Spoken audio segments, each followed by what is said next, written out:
Good morning students, myself Pawan Gupta. Today I am going to explain chapter 5 arithmetic progression. In your mathematics chapter number 5 आपकी जो गणित की book है उसमें chapter number 5 arithmetic progression है। ठीक है, इसको शॉर्ट फॉर्म में एपी भी कहते हैं। क्या कहते हैं? एपी भी कहते हैं। अरिथमेटिक प्रोग्रेशन होता है। तो अरिथमेटिक प्रोग्रेशन एक पैटर्न होता है, सीरीज जो होते हैं ना, नंबर्स के सीरीज होते हैं। जैसे हम लोग कोई काउंटिंग नंबर लेते हैं गिनने वाले 1 2 3 4, देखो एक सीरीज में होते हैं। 2 का टेबल हो गया 2 4 6 8, ये भी एक सीरीज ही है। ठीक है, एक पैटर्न है ना, एक के बाद एक नंबर के बीच में एक फिक्स नंबर का गैपिंग होता है।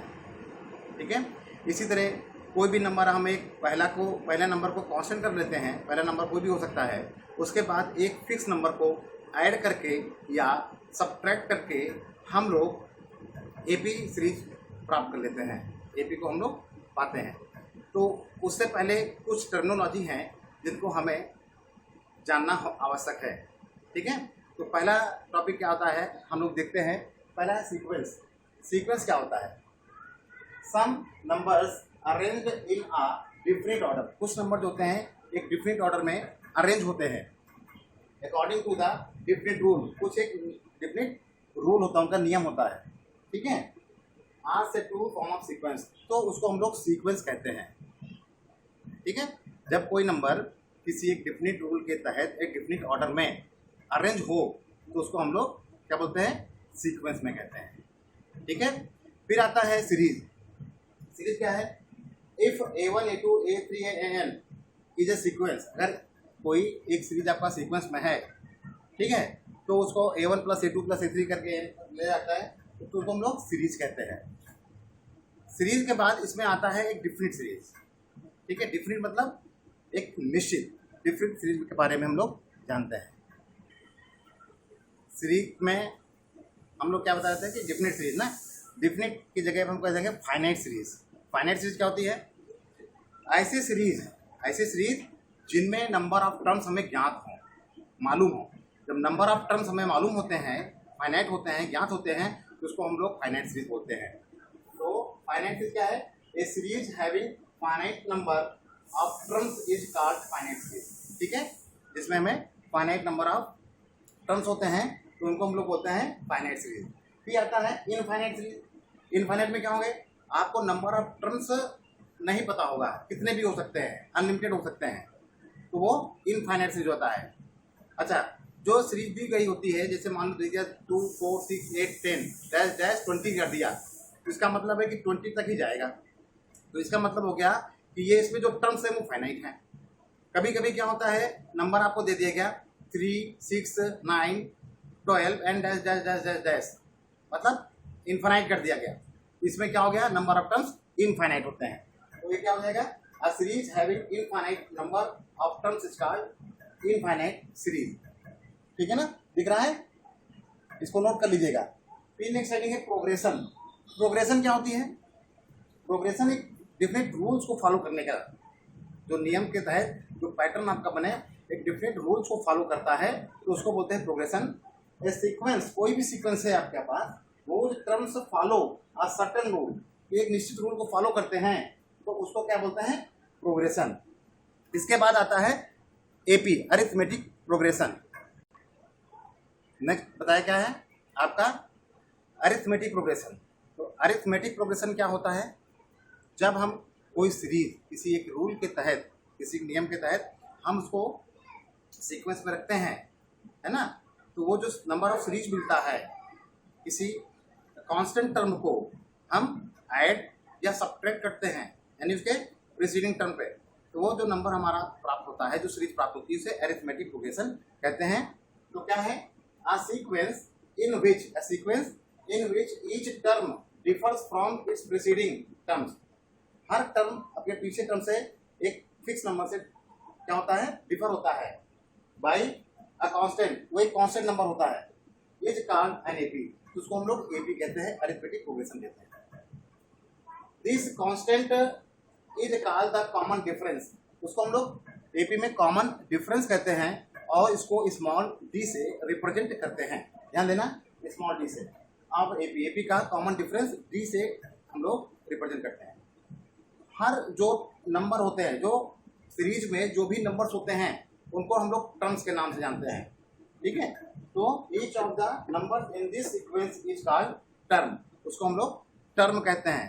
तो टर्म के बाद अब ऐसे हम एक एग्जांपल लेते हैं। एग्जांपल देखिए ध्यान से, कोई एक एग्जांपल ले लो, कोई सा एक एग्जांपल लेते हैं हम लोग, इसके बारे में थोड़ा हम लोग जानकारी लेते हैं। हम एक एग्जांपल ले रहे हैं, जैसे मैं लिया 2, 4, 6, 8 एंड डैश डैश डैश।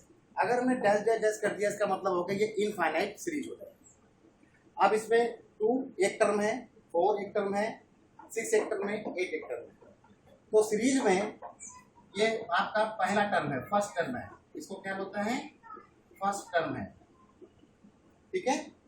इसके बाद ये दूसरा है, ये सेकंड टर्म है, कौन सा है, सेकंड टर्म है, थर्ड टर्म है, इसी तरह फोर्थ टर्म है। इसी तरह हमारे जो सारे नंबर्स होते हैं सीरीज में, उनको हम लोग टर्म्स के नाम से जानते हैं, ठीक है ना। तो आपके ये सीरीज हो गई, सीरीज में टर्म्स हो गए। हम लोग कॉमन डिफरेंस निकालते कैसे हैं? कॉमन डिफरेंस निकालने का तरीका बताया गया था कि आपका जो सीरीज दिया गया है उसमें कोई नंबर को जो डिफरेंस आ जाए। डिफरेंस मतलब जैसे यहाँ पे सेकंड टर्म है, अगर हम सेकंड टर्म से इसके प्रीसीडिंग टर्म को माइनस करते हैं, प्रीसीडिंग टर्म को माइनस करते हैं तो हमें कॉमन डिफरेंस मिलता है। तो टी का जो फार्मूला होता है वो T2 माइनस T1 होता है, या T3 माइनस T2 होता है, या T4 माइनस T3 होता है। मतलब हर आगे वाले टर्म से पीछे वाले टर्म को माइनस करने से हमें कॉमन डिफरेंस मिलता है। तो इस सीरीज का अगर हमें कॉमन डिफरेंस निकालना हो तो कैसे आएगा, देखिए इस सीरीज का कॉमन डिफरेंस निकालना होगा तो 4 माइनस 2 यानी 2 होगा, या 6 माइनस करेंगे तब भी 2 आएगा, या 8 माइनस 6 करेंगे तो ये भी 2 आएगा। तो इस सीरीज में कॉमन डिफरेंस कितना हो गया हमारा, 2 हो गया। तो कॉमन डिफरेंस हो गया, ठीक है। इसके बाद हम लोग चलते हैं इसमें जो जर्नल टर्म्स होता है, यानी journal term, NS term of an AP. NS term of AP कैसे निकालते हैं, इसके लिए हम फार्मूला बताते हैं आपको, ध्यान दीजिए।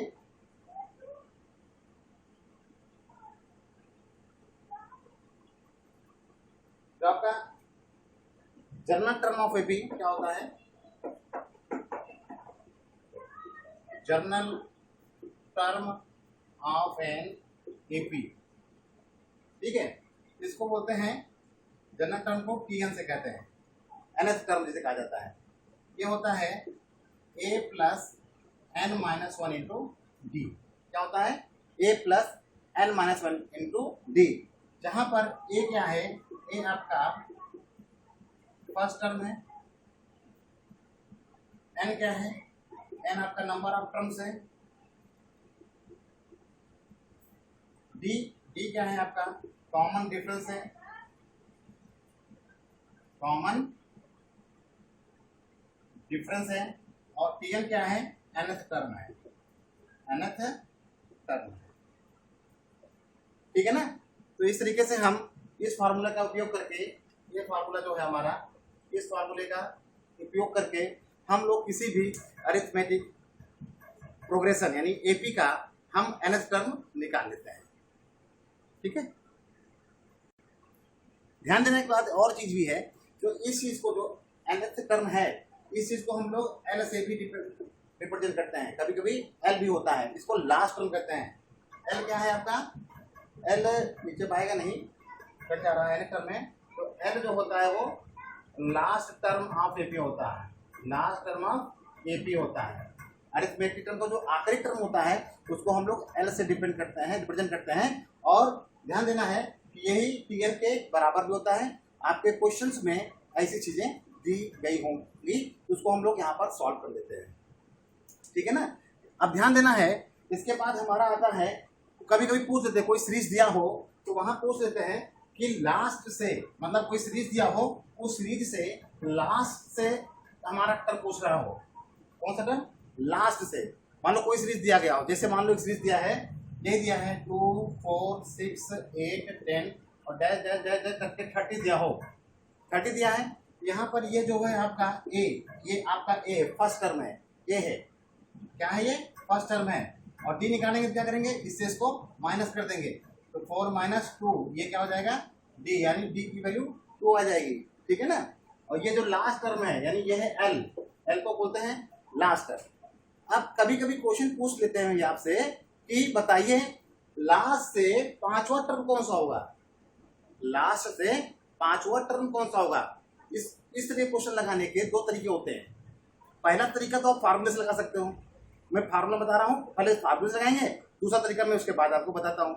तो लास्ट से, ठीक है, nth term from the last of क्या होता है, आपसे अगर पूछा जाए nth term from the last of an AP, of an AP, इसका जो फार्मूला होता है वो होता है l minus n minus 1 into d. क्या होता है, l minus one into d होता है, ठीक है ना, l minus n minus 1 into d होता है। तो हम लास्ट टर्म, अगर किसी सीरीज का लास्ट से कोई टर्म निकालना हो तो हम ऐसे निकाल सकते हैं। इसका एक तरीका और भी है, बहुत आसान तरीका है, कुछ नहीं करना है, आप क्या करो, सीरीज को पलट दो, सीरीज को उलट दो। कैसे पलटोगे, 30 को पहले लिख दो, ठीक है, 30 को पहले लिखने के बाद आप फिर 10, 8 और 6 इस तरह कर दो, ठीक है, 4, 2 कर दिया। अब यहाँ पर हम लोग डिफरेंस निकाल ही सकते हैं, लास्ट टर्म दिया ही है तो उसको ए मान लेंगे, डी आ जाएगा, और फिर इधर से पांचवा टर्म निकाल देंगे, आंसर आ जाएगा। इधर से पांचवा टर्म जो भी क्वेश्चन पूछ रहा हो उस टर्म को हम लोग यहाँ से इस तरीके करके निकाल देते हैं। समझ में आ रहा है, आई होप आप लोग को समझ में आ रहा होगा। इसके बाद हम लोग चलते हैं भैया, मान लो क्वेश्चन में दिया हो, सीरीज पूरी दी गई हो और सीरीज से पूछा जाए कि इस सीरीज का सम क्या होगा। सॉरी मेमोरी फिल हो गई, कोई बात नहीं, हम आगे चलते हैं। तो अगर पूछा जाए सम ऑफ nth टर्म क्या होता है तो कैसे निकालते हैं, तो sum of nth term, sum of nth term, तो इसको हम लोग रिप्रेजेंट करते हैं एस एन से। किससे करते हैं, एस एन से। एस एन इक्वल टू होता है n/2, n/2 ब्रैकेट में एक फार्मूला होता है a प्लस एल का, क्या होता है, a प्लस एल का फार्मूला होता है, ठीक है। और एल का फार्मूला मैंने आपको क्या बताया था, l equal to a plus n minus 1 into d होता है, ठीक है। इसको TN भी कहते हैं, यानी nth टर्म्स के नाम से भी जाना जाता है। तो एक फार्मूला तो आपका ये बन गया। एक फार्मूला हम अगर l के प्लेस पर इसको रख देते हैं, l के प्लेस पर इसको रख देते हैं तो दूसरा फार्मूला बन जाता है। क्या बनेगा दूसरा फार्मूला, देखिए s l equal to n/2 bracket में a प्लस एल की जगह पर क्या रख दें, a plus n minus 1 into d रख दिया, तो क्या आ जाएगा n/2 a प्लस a कितना हो जाएगा, a प्लस a हो जाएगा 2a plus n minus 1 into D. तो ये एस एल का एक फार्मूला और आपका मिल गया। तो ये दो फार्मूले होते हैं, ठीक है, ये दो फार्मूले होते हैं। जहां पर जैसी जरूरत पड़ेगी हम इस फार्मूले का उपयोग वहां पर वैसा ही करेंगे, ठीक है ना। जहां पर जैसी जरूरत पड़ेगी, अगर हमें सीरीज में लास्ट टर्म भी दिया है और फर्स्ट टर्म दिया है तब अगर डायरेक्ट एस एल फार्मूले से निकाल सकते हैं, और अगर हमें मान लो लास्ट टर्म नहीं दिया है, केवल हमें ए और डी पता है, एन मालूम है, तो हम लोग इस फार्मूले से लगा सकते हैं, ठीक है ना। इसके बाद अगला टॉपिक आता है आपका अरिथमेटिक मीन। अरिथमेटिक मीन निकालने का फार्मूला क्या होता है, क्या करना है, a प्लस b/2 कर देंगे, ठीक है, first term plus second term upon 2 करके निकालते हैं, ऐसे होगा, ध्यान देखेंगे।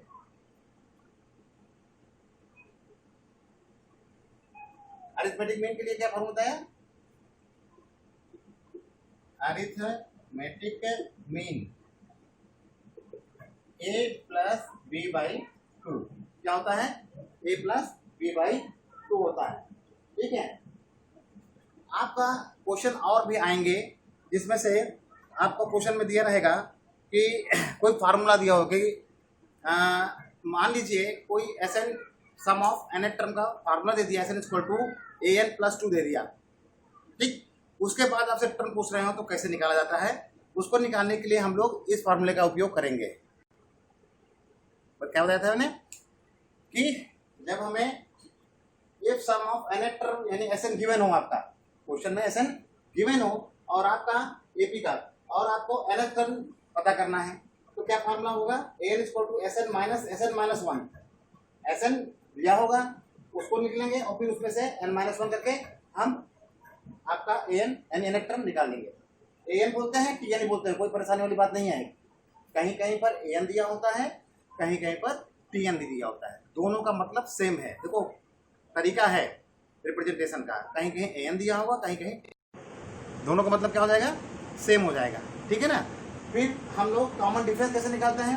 कॉमन डिफरेंस निकालने का फॉर्मूला होता है an माइनस, ठीक है। कुछ मेमोरी की प्रॉब्लम आ रही है तो हम लोग क्या करते हैं, देखो भैया यहाँ पर हमने बताया कि अगर आपका एसएन टर्म दिया हो, क्वेश्चन आपका आएगा जहाँ पर एसएन दिया होगा और आपको first term, second term, third term, इस तरह के टर्म पूछे जाते हैं, है ना। तो वहाँ पर हम लोग क्या करते हैं, ये फार्मूला का यूज करते हैं an equal to s n minus one और डी का निकालने का ये फार्मूला इस्तेमाल करते हैं। तो इस तरीके से an यानी टर्म्स निकाल लेते हैं और कॉमन डिफरेंस भी निकाल लेते हैं, ठीक है ना। इसके बाद आपको 3 रूल और याद करने होंगे, बहुत इंपॉर्टेंट रूल हैं, उसके बारे में हम लोग देखते हैं क्या है। क्योंकि ये अगर टर्म्स आपको आ गए तो आपका अरिथमेटिक प्रोग्रेशन यानी एपी बहुत ही आसानी से सॉल्व कर लोगे, बहुत ही आसानी, बहुत ज्यादा टफ नहीं है, सबसे इजी चैप्टर है आपका अरिथमेटिक प्रोग्रेशन। क्वेश्चन आता है, मान लो आपको 3 नंबर्स एज्यूम करने हो, 3 नंबर्स आपको एज्यूम करने हो एपी के, तो आप क्या लेते हो? तो आपका है 3 terms should be taken in the order, 3 terms should be taken in order. क्या होगा?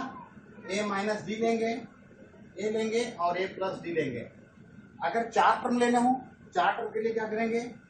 a माइनस 3d लेंगे, a माइनस डी लेंगे, a प्लस डी लेंगे और a प्लस 3d लेंगे। और अगर आपको 5 टर्म लेने हो, ठीक है, 5 टर्म लेने हो, क्या करेंगे? हम यहाँ पे लेंगे a माइनस 2d लेंगे, a माइनस डी लेंगे, ठीक है, a लेंगे, a प्लस डी लेंगे और a प्लस 2d लेंगे। तो इस तरीके से हम पूरा अरिथमेटिक प्रोग्रेशन जितना भी मैंने आपको डिस्क्राइब किया है, इसकी सहायता से हम सारा एपी के क्वेश्चंस लगा लेंगे। अभी मैं आपको जो पहला वीडियो दे रहा हूँ ये आपको केवल अरिथमेटिक प्रोग्रेशन के डिटेल्स के बारे में है, बेसिक के बारे में है। इसके बाद मैं आप लोगों को दूसरा वीडियो दूंगा, एक्सरसाइज 5.1 और 5.2 का सोल्यूशन दूंगा, ठीक है ना। इसके बाद मैं तीसरा वीडियो जो दूंगा उसमें 5.3 और 5.4 के सोल्यूशन आपको मैं करवाऊंगा, ठीक है ना। Okay sir, thank you.